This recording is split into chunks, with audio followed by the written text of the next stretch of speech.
Yanzu za ka kalli cikakken bidiyon binciken da hukumar EFCC ta yi wa tsohon gwamna Rabi'u Musa Kwankwaso. Amma mai sauraro, kafin in ɗora ma wannan bidiyo, ka ɗan saurari wannan abin wanda zan faɗa maka. Kar ka manta kana tare da Mai Abaya 24 TV. Ka dangwala mana subscribe da alamar ƙararrawa.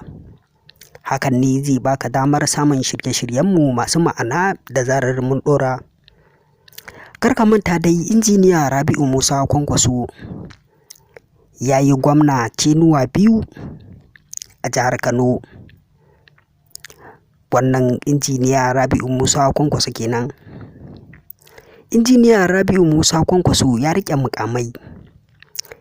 Injiniya Rabi'u Musa Kwankwaso kuma ya yi sanata shekara 4.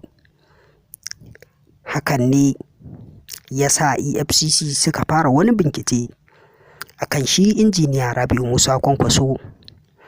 Biyo bayan binciken da ya haɗa gurare da dama, sun caccaje shi. Ƙarshe bincike sai da ya kai ga gida har da ma'aikata. Wannan bincike na EFCC kenan. EFCC dai sun fitar da rahotannin cewa Rabi'u Musa Kwankwaso ana zargin shi da abubuwa da dama.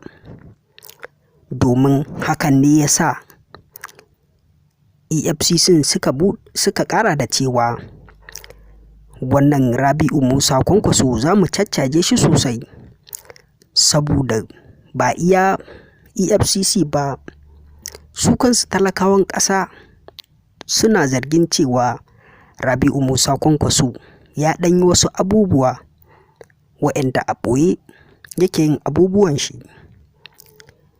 EFCC dai sai da bincike ya kai har ƙasashen waje, wanda EFCC sun gano Rabi'u Musa Kwankwaso yana da makarantu a wasu ƙasashe, ba ma Afirka ba, ƙasashen duniya da dama. Rabi'u Musa Kwankwaso yana da makarantu.